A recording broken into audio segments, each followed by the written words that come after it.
ফজরের নামাজ আমরা কোন নবীর উসিলায় পেয়েছি, জোহরের নামাজ কোন নবীর উসিলায় পেয়েছি, আসরের নামাজ কোন নবীর উসিলায় পেয়েছি, মাগরিবের নামাজ কোন নবীর উসিলায় পেয়েছি এবং এশার নামাজ কোন নবীর উসিলায় পেয়েছি। ফজরে যে 2 রাকাত নামাজ রয়েছে এটি আমাদের বাবা আদম আলাইহিস সালামের উসিলায় পেয়েছি। সুবহানাল্লাহ। আল্লাহ তাআলা আদম আলাইহিস সালাম এবং হাওয়া আলাইহিস সালামকে যখন সৃষ্টি করলেন, সৃষ্টি করার পর আল্লাহ তাআলা তাদেরকে জান্নাতে রাখলেন। জান্নাতে রাখার পর আল্লাহ তাআলা বললেন, হে আদম, তুমি আর তোমার স্ত্রী তোমরা দুজন জান্নাতে থাকো, তবে লা তাকরাবা হাযিহিস শাজারা, ওই নিষিদ্ধ গাছের কাছে যেও না। নিষিদ্ধ গাছের কাছে যদি যাও তাহলে ফাতাকুনা মিনাজ জালিমিন, জালেমদের অন্তর্ভুক্তকারী হয়ে যাইবা আর আমার জান্নাত থেকে বাহির হয়ে যাইবা।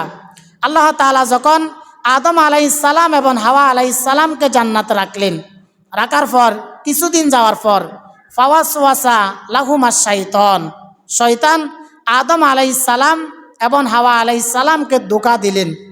ধোঁকা দিয়ে বললেন, আল্লাহ তাআলা তোমাদেরকে কি জন্য নিষিদ্ধ গাছের ফল খেতে নিষেধ করেছেন তোমরা কি জানো? আদম আলাইহিস সালাম বললেন, আমরা জানি না।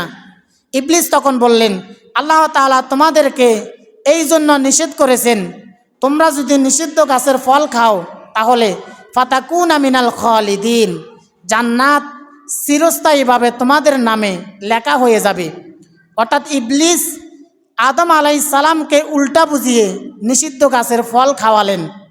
নিষিদ্ধ গাছের ফল যখন তারা ভক্ষণ করলেন, দেখা গেল আদম আলাইহিস সালাম এবং হাওয়া আলাইহিস সালামের শরীর থেকে জান্নাতের পোশাক খুলে গেল। জান্নাতের পোশাক খুলে যাওয়ার পর আল্লাহ তাআলা বলেন, হে আদম, তোমাকে আমি নিষেধ করেছিলাম নিষিদ্ধ গাছের ফল ভক্ষণ করতে না, তোমরা কেন নিষিদ্ধ গাছের ফল ভক্ষণ করলে? এক পর্যায়ে আল্লাহ তাআলা আদম আলাইহিস সালাম এবং হাওয়া আলাইহিস সালামকে জান্নাত থেকে বের করে দিলেন। বের করে দেওয়ার পর 300 থেকে 350 বছর পর্যন্ত তারা কান্নাকাটি করলেন। কান্নাকাটি করার পর আল্লাহ তাআলা তাদেরকে তাওবার নিয়ম শিখালেন। আল্লাহ তাআলা বলেন, ফাতালাক্কা আদামু মির রাব্বিহি কালিমাতিন ফাতাবা আলাইহি ইন্নাহু হুয়াত তাওয়াবুর রহিম। আল্লাহ তাআলা বলেন, আমি আমার নবী আদম এবং হাওয়াকে তাওবার নিয়ম শিখালাম। তারা যখন আমার উপর তাওবা করলো, আমি আল্লাহ তাআলা তাদেরকে ক্ষমা করে দিলাম। সুবহানাল্লাহ। আদম আলাইহিস সালাম এবং হাওয়া আলাইহিস সালামকে আল্লাহ তাআলা যেই সময় ক্ষমা করলেন ওই সময়টা ছিল সুবে সাদিকের সময়, অর্থাৎ সূর্য উদিত হবে এমন সময় আদম আলাইহিস সালাম এবং হাওয়া আলাইহিস সালামের তাওবা কবুল করলেন। তাওবা কবুল করার পর তারা 2 রাকাত নামাজ আদায় করলেন। আল্লাহ তাআলা আদম আলাইহিস সালামের ওই 2 রাকাত নামাজকে উম্মতি মুহাম্মাদের জন্য, অর্থাৎ আমাদের জন্য ফজরের 2 রাকাত ফরজ নামাজ হিসাবে আমাদের জন্য দিয়ে দিলেন। সুবহানাল্লাহ। তাহলে ফজরের 2 রাকাত যে ফজর নামাজ ফরজ নামাজ রয়েছে এটি আদম আলাইহিস সালামের মাধ্যমে পেয়েছি। এরপর জোহরের নামাজ কেন 4 রাকাত? আল্লাহ তাআলা আমাদের জাতির পিতা ইব্রাহিম আলাইহিস সালামকে যখন নবুয়ত এবং রিসালাত দান করলেন, নবুয়ত এবং রিসালাত দান করার পর ইব্রাহিম আলাইহিস সালাম যখন দ্বীনের দাওয়াত দেওয়া শুরু করলেন, নমরুদ তখন ইব্রাহিম আলাইহিস সালামকে বাধা দেওয়া শুরু করলো। এক পর্যায়ে ইব্রাহিম আলাইহিস সালামকে বাধা দেওয়ার পর ইব্রাহিম আলাইহিস সালাম যখন বাধা শুনলেন না, নমরুদ তখন তার জেলখানার মধ্যে বললেন, তোমরা ইব্রাহিমকে ধরো, ইব্রাহিমকে ধরে তোমরা আগুনে ফালাও। ইব্রাহিম আলাইহিস সালামকে যখন তারা হাতে পায়ে রশি বেঁধে আগুনের মধ্যে ফেললেন, ইব্রাহিম আলাইহিস সালাম একটানা 40 দিন নমরুদের আগুনের ভিতরে থাকলেন। থাকার পর ইব্রাহিম আলাইহিস সালাম যেই দিন নমরুদের আগুনের ভিতর থেকে বাইর হলেন ওই সময়টা ছিল জোহরের সময়। ইব্রাহিম আলাইহিস সালাম নমরুদের আগুন থেকে বাইর হয়ে শুকরিয়া স্বরূপ 4 রাকাত নামাজ আদায় করলেন। আল্লাহ তাআলা ইব্রাহিম আলাইহিস সালামের সেই 4 রাকাত নামাজকে আমাদের জন্য জোহরের ফরজ নামাজ হিসাবে ফরজ করে দিয়েছেন। সুবহানাল্লাহ। তাহলে জোহরের 4 রাকাত নামাজ ইব্রাহিম আলাইহিস সালামের মাধ্যমে পেয়েছি। এরপর আসরের নামাজ কেন 4 রাকাত? হজরত মুসা আলাইহিস সালামকে যখন আল্লাহ তাআলা নবুয়ত এবং রিসালাত দান করলেন, মুসা আলাইহিস সালাম তখন ফেরাউনের কাছে দ্বীনের দাওয়াত নিয়ে গেলেন। দাওয়াত নিয়ে যাওয়ার পর ফেরাউন দেখা গেল মুসা আলাইহিস সালামের দাওয়াত গ্রহণ করল না, উল্টা মুসা আলাইহিস সালামের প্রতি জুলুম নির্যাতন বাড়িয়ে দিলেন। এক পর্যায়ে আল্লাহ তাআলা বললেন, হে মুসা, তুমি মিশর ছেড়ে অন্য দেশে চলে যাও। মুসা আলাইহিস সালাম তখন মিশর ছেড়ে কানানের উদ্দেশ্যে রওনা করলেন। মুসা আলাইহিস সালাম যেতে যেতে এমন একটি জায়গা গেলেন, জায়গা যাওয়ার পর তিনি দেখলেন সামনে লোহিত সাগর, ডানেও পাহাড় বামেও পাহাড়, এবং পিছনে ফেরাউনের বাহিনী আসতেছে। মুসা আলাইহিস সালামের কওমের লোকেরা বললেন, হে মুসা, আজকে তো আমাদের বাঁচার আর কোনো উপায় নাই, কারণ আমরা আজকে ডানেও যেতে পারবো না, বামেও যেতে পারবো না, সামনেও যেতে পারবো না, যেহেতু সামনে লোহিত সাগর, পিছনেও যেতে পারবো না, পিছন থেকে ফেরাউনের বাহিনী আসতেছে।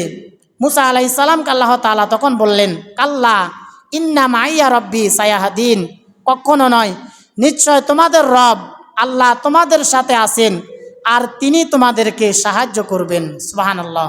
আল্লাহ তাআলা মুসা আলাইহিস সালামকে বললেন, হে মুসা, তোমার হাতে যে লাঠি রয়েছে এই লাঠি দিয়ে তুমি লোহিত সাগরে আঘাত করো। মুসা আলাইহিস সালাম লোহিত সাগরে আঘাত করলেন।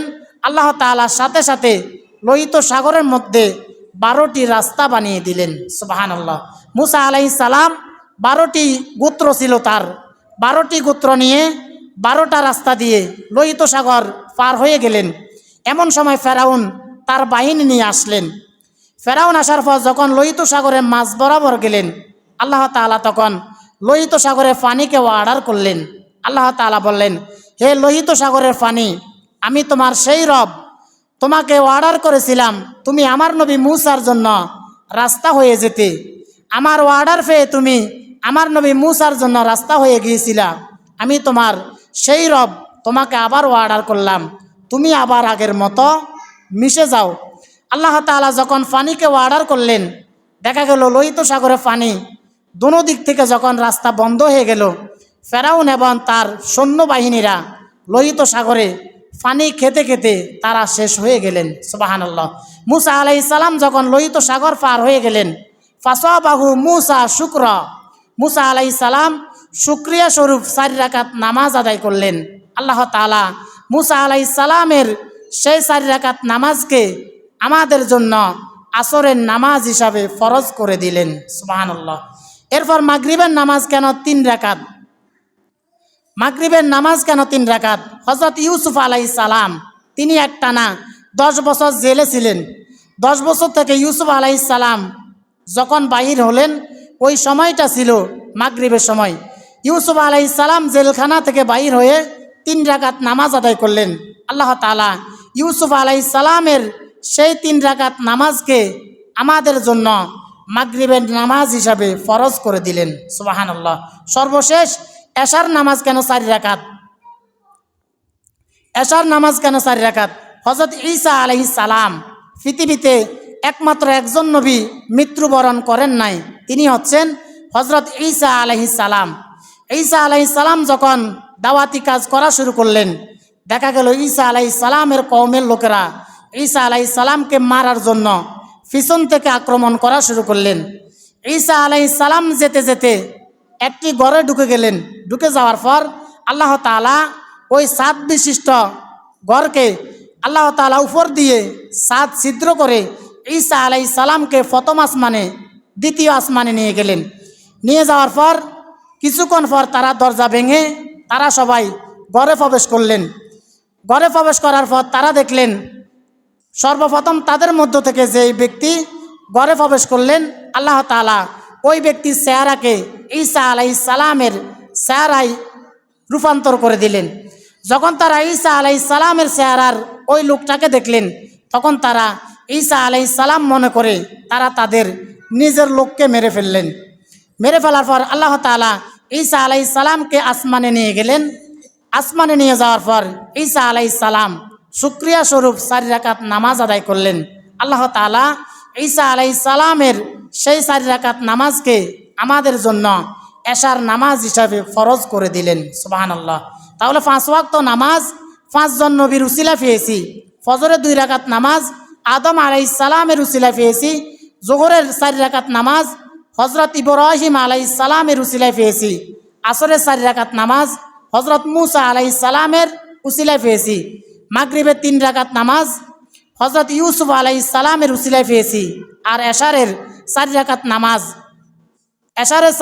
নামাজ হযরত ঈসা আলাইহিস সালামের উসিলায় পেয়েছি। সম্মানিত উপস্থিতি, সংক্ষিপ্তভাবে যে কথাগুলো বলেছি, আল্লাহ তাআলা আমাকে এবং আমাদের সবাইকে আমল করার তৌফিক দান করুন। যারা সুন্নত পড়ে নেয় তারা সুন্নত পড়ে নেন।